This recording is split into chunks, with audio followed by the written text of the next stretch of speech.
Good evening. Thank you for taking the time to learn more about Building a Better Future Phase 2. We'd like to welcome this evening our board member, Heather Douglas, as well as we have several district leaders in our audience this evening, as well as school leaders. So thank you for participating today. So our agenda tonight, we'll be talking about what Building a Better Future Phase 2 is and how it is led by our new strategic plan, the community input that helped shape this work, key information on the one question ballot being presented on November 7th, key takeaways from the presentation, voting information, and lastly, all of you will have the opportunity to ask questions. We'll have a 30-minute presentation first, then you'll transition to an open house style format where you're welcome to go up to any of our district and school leaders or school board members and individually ask them questions about Building a Better Future Phase 2 questions. If you prefer to ask your questions anonymously, you'll be able to do that on a thought exchange at the end of the Google form. All right, so let's learn a little bit more about Osceola area schools. Osceola area schools encompasses all or parts of 8 communities, ranging from Rogers to Corcoran in the far northwest parts of Plymouth to the south and Brooklyn Center to the east. The 2 largest communities we serve are Brooklyn Park and Maple Grove, with the city of Osceola in the center. We're the 5th largest school district in Minnesota, serving more than 21,000 students. 60% of our students are students of color. In the state, we have the 4th highest number of students of color. Our facilities includes the following: 17 pre-K through 5th grade elementary schools, 4 grade 6 through 8 middle schools, 3 grade 9 through 12 comprehensive high schools, an area learning center or alternative high school, early childhood centers, special program sites, and a full comprehensive online school, 279 Online, which serves kindergarten through 12th grade. So all the school finance lingo can be confusing. So what are levies and what are bonds? Essentially, levies are for learning, support staff in most cases, and bonds are for buildings. Levies fund the day-to-day learning operations in our school district. In most cases, this is staffing. Levies can also fund teaching and learning materials, classroom support, and technologies, tools, and services. Typically, levies have a 10-year lifespan. Bonds, on the other hand, fund major renovations or additions to the physical school buildings. Such improvements cannot be resourced through the Facility Maintenance Fund. Typically, bonds have a 20-year lifespan or more. So a referendum is holding of an election for levies and or bonds. A levy referendum was held last November 8th of 22, and a bond referendum is being held this year, November 7th of 2023. Levies and bonds are independent of one another and must be utilized for their designated purpose. So for Osceola area schools, specifically the possibility of having back-to-back referendums was actually mentioned in the fall of 2022. At that time, we shared that research needed to be completed and analyzed for the bond portion. That research has since been completed. Let's take a quick high-level view of both phases of Building a Better Future. So, Phase 1 in 2022 focused on learning support needs via an operating levy and capital projects or technology levy. Mainly the staff and tools needed to fund safety, learning, and technology needs. The community showed their support for this phase, Phase 1, and thank you. Detailed information on Phase 1 is on the referendum site at district279.org/betterfuture. Phase 2 of Building a Better Future, this November 7th of 2023, will focus on school building needs, so the physical structures of our sites. It's been more than 20 years since we have asked voters to reinvest in our school buildings specifically. This final phase of Building a Better Future meets the overall needs of our schools for the foreseeable future. So, the Phase 2 plan was created through a research-based process that involves students and parents and caregivers and community members. That started with a look at facilities back in 2018. In 2019, temporary school building adjustments were made within existing budgets. The task force recommended an extensive study to continue as there were many more school building needs that had to be addressed. The following committees began further study. The Enrollment and Capacity Management Advisory Committee has continued to study student enrollment, capacity, and building use. The group has found that there is a significant growth in portions of the district. Future housing and redevelopment are expected in the same area. There are also some district facilities that are under capacity and are in need of being addressed. The Furniture and Next Generation Learning Space groups study furniture needs that would best be suited and adaptable to today's learning needs. They found that district-wide media center and classroom improvements are required to meet these learning needs.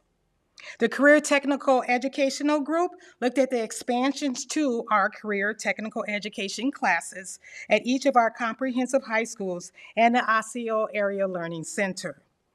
So in January of 2022, the board approved 9 specialty strands created from the group's research. Facility adjustments and additional spaces are needed to continue building these learning paths. The Community Education Group looked at maximizing the use of community education programming and community needs requested through the facility use process. The group found that dedicating an entire building to community education programming and adding space for early education in areas frequently requested for community use are required to meet these needs. Next, we have the Specialized Services Group looked at learning needs for special education, gifted and talented, and English learner programs. The group found that adjusting classrooms, dedicating areas for specialized purposes, and enabling flexibility of these areas are required to meet the learning needs of these programs. The Magnet Schools Group looked at the current magnet programming that we have in our district: science, technology, engineering, arts, and math, or STEAM, and health, and pathways that could potentially be added. The group found that dedicating areas for specializing purposes and adding space are required to meet the learning needs in these areas. So our strategic plan work followed in 2020. A daily desired experience was determined from this study. What staff, students, and families would like to see the educational experience here in Osseo area schools. Then in 2023, an oversight task force and the school board reviewed this exhaustive work that had occurred. All work revealed critical school building needs with regard to safety, learning, and space. So here's a peek at some of the additional data that was gathered. A scientifically valid community survey was presented in 2023, indicated strong support for Osseo area schools. The survey was completed by the Morris Leatherman Company. 82% of the survey respondents said good or excellent on the quality of education served in the district. 87% said all or most of our scholars' needs are being met. 84% say they are proud of our schools and recommend them to others. 82% said it's important for the district schools to have similar facilities. 80% said flexible classroom designs is important for learning. And 88% said student enrollment will increase over the next 5 years. So here's kind of a fun, lighthearted look at the last time Osseo area schools held a bond referendum. So 20 years ago, the average web surfer spent 46 minutes a day online. It sounds like much of that time was spent waiting for people to load.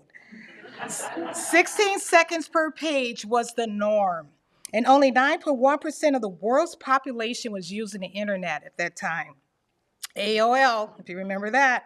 AOL was the most popular website, and favorite web searches included Spider-Man, Shakira, and Star Wars. So Friendster was the most popular social media site with 3 million members. Comparatively, Facebook has nearly 3 billion members today. Friends was a popular TV show, and American Idol had it for its first season. Time flies, doesn't it? Really fast. So what we know for sure is that learning needs have significantly changed over time. So staff and parents share about phase 2 in this video that we're about to see. Afterward, John Morstead, our Executive Director of Finance and Operations, will share some additional detail with you. So let's take a look.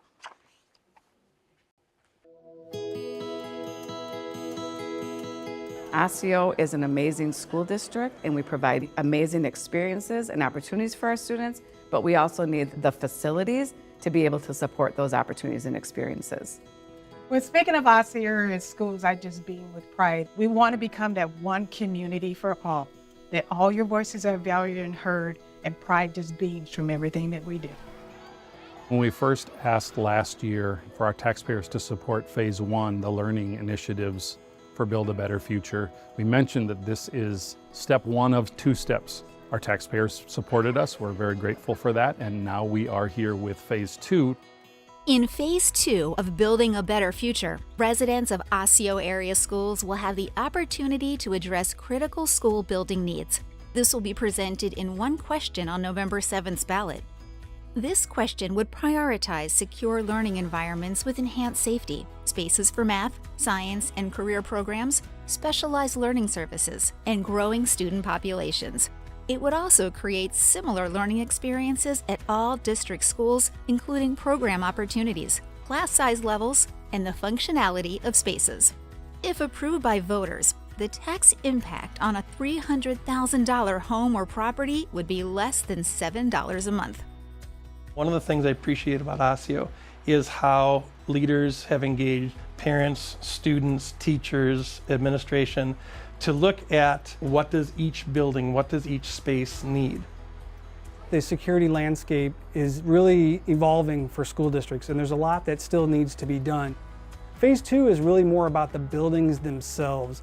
All of our schools have needs today to improve the security around their perimeter.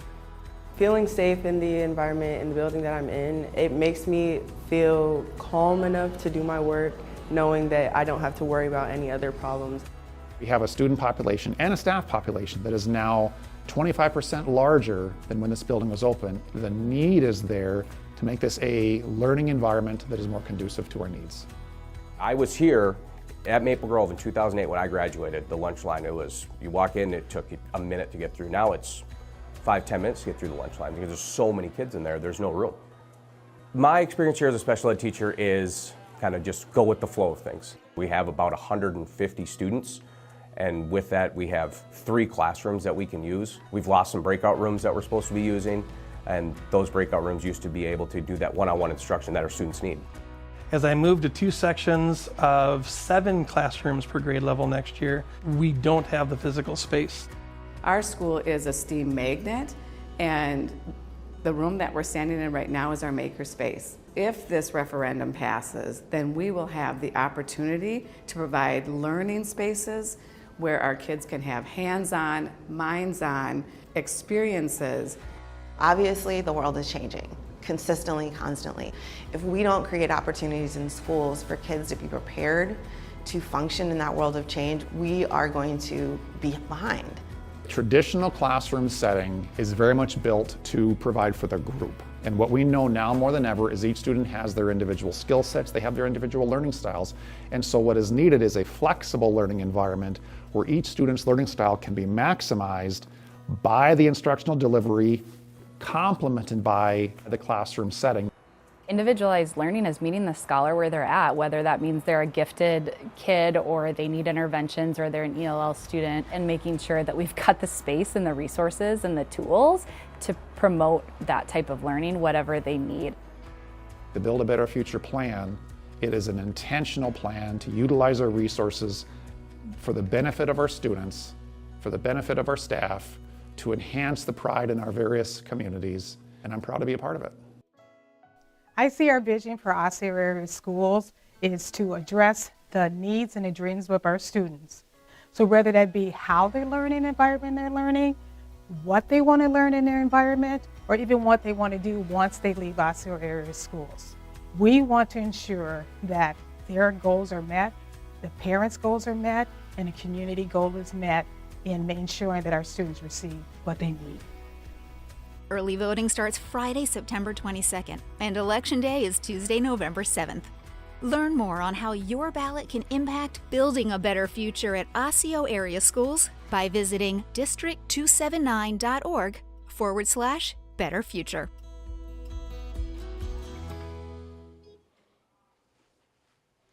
All right. So as the video shares, the bond will be asking one question on the November 7th ballot. Phase 2 addresses critical school building needs, expanding on efforts already made in Phase 1, and continues strategic plan work. The priorities in this portion of the plan are secure learning environments with enhanced safety, spaces for math, science, and career programs, specialized learning services, and growing student populations, access to similar learning experiences at all district schools, including program opportunities, class size levels, and the functionality of spaces. Here's a little more detail into those three areas. Adding additional safety and security enhancements to all schools. Adding safe and secure entrances to Maple Grove Senior High, Osseo Senior High, and Park Center Senior High to reach the safety and security standards already in place at other district schools. Expanding and modernizing career and technical education spaces at Maple Grove Senior High, Osseo Area Learning Center, Osseo Senior High, and Park Center Senior High. Expanding and modernizing STEM spaces, or science, technology, engineering, arts, and math, at magnet schools.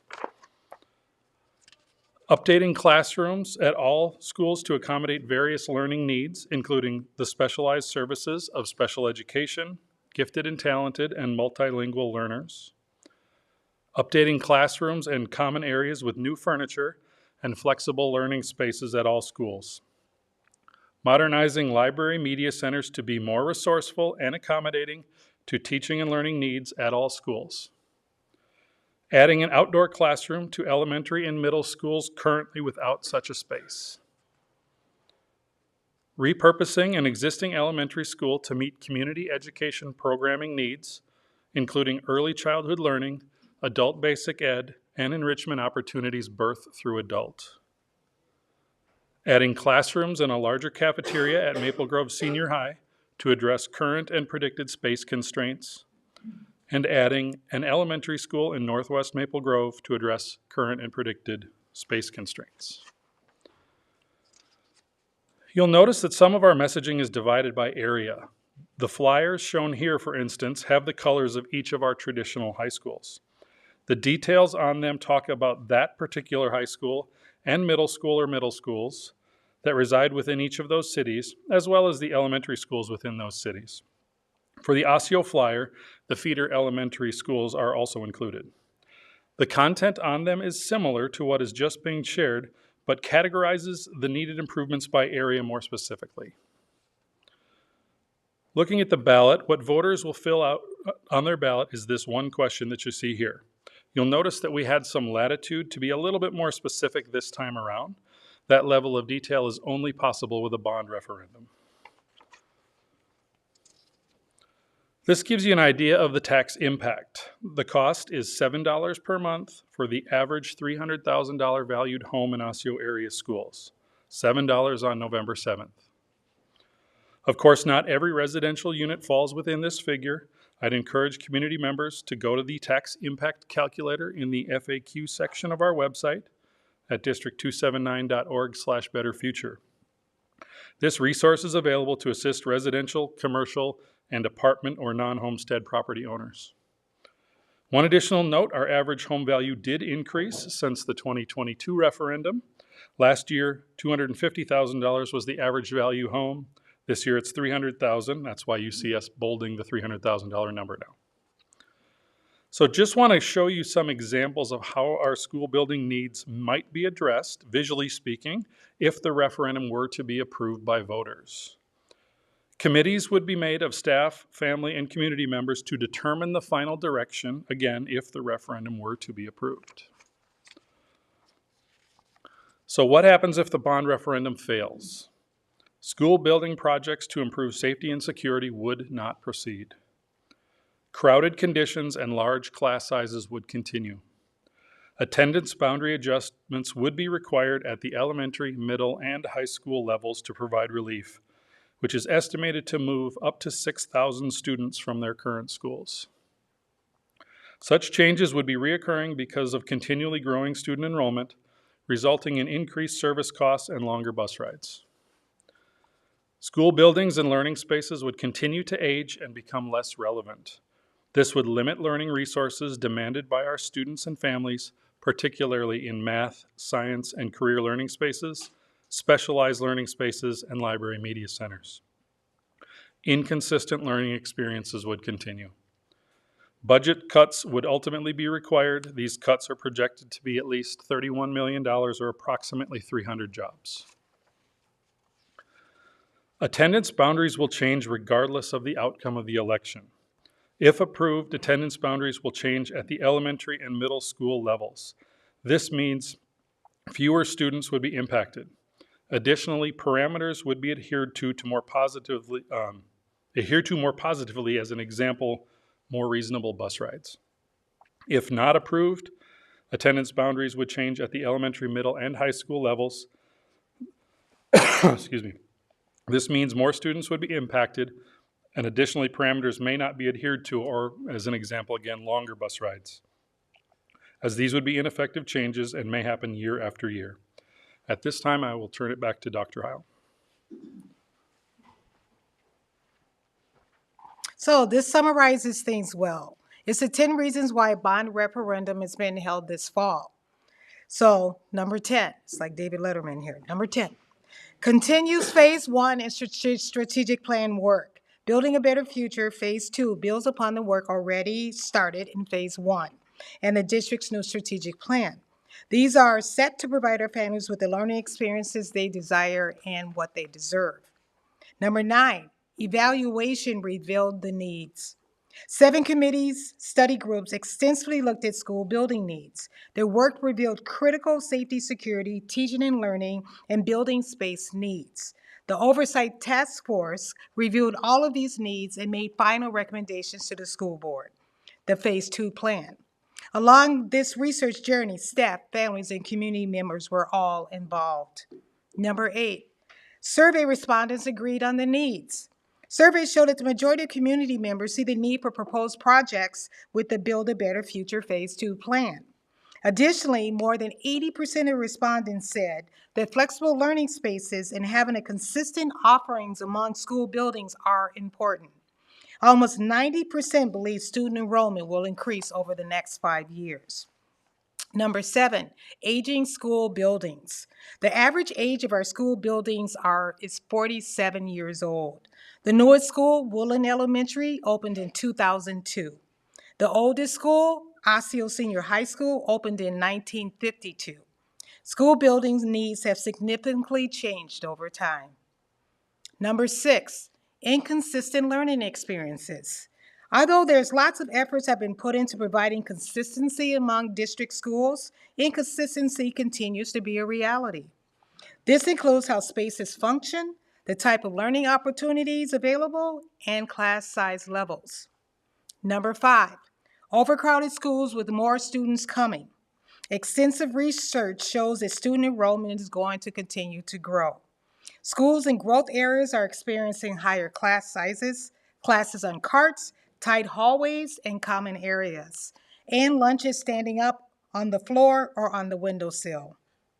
Number 4, students needing specialized services is increasing. More students continue to need specialized learning services, which is expanding the space needs of our special education, multilingual learners, and gifted and talented programs. This unique learning needs of these students are not fully being met as a result. Number 3, science, math, and career technical ed opportunities. Several data points, including the school choice survey, show that families are very much interested in science, technology, engineering, arts, and math programs, as well as career and technology education programs within our learning offerings. After extensive research, these offerings have been added, but appropriate spaces are needed to properly accommodate them. Number 2, to maintain and enhance safety security standards. The safety and security of our students, staff, and community is always our highest priority of the district. Improvements are needed at every school to maintain and enhance current safety and security standards. And number 1, the choice is in our community's hands. Local taxpayers are responsible for funding school building renovations and construction. This is done through bond referendums that give voters the choice. So, early voting for Building a Better Future Phase 2 referendum starts this Friday, September 22nd, 2023. Community members can do this either by U.S. mail or in person. The election day is November 7th, 2023. Community members can vote at their appropriate polling location this day. The Secretary of State website is continually updated. This is the best place for community members to go and learn about their polling location, voter registration status, and/or if you like to complete forms like registration or early voting online. Our website, of course, is a great resource. This is where you'll find the greatest amount of information. We have a few hotlines going as well, via email at betterfuture@district279.org or by phone at 763-391-8990. So, before we wrap up, here's a quick reminder of the pieces of the one-question ballot. Phase 2 addresses critical school building needs, expands on efforts already made in Phase 1, and continues its strategic plan work. The priorities in this portion of the plan are secure learning environments with enhanced safety, spaces for math, science, and career programs, specialized learning services, and growing student populations. And third, access to similar learning experiences at all district schools, including program opportunities, class size levels, and the functionality of spaces. So, thank you for your time today. Our presentation has concluded at this time. District and school leadership and school board members will go throughout the room for the next half hour to answer any questions that you may have. If you prefer, you can ask questions digitally. To do this, connect to this thought exchange using a QR code or website address. Or you can fill out a Google form available in 5 languages at our Chromebook station. Any digital responses you share, please understand, will remain anonymous. Again, thank you so much for taking the time to learn more about Building a Better Future Phase 2. Thank you for, oh, that's it. Thank you.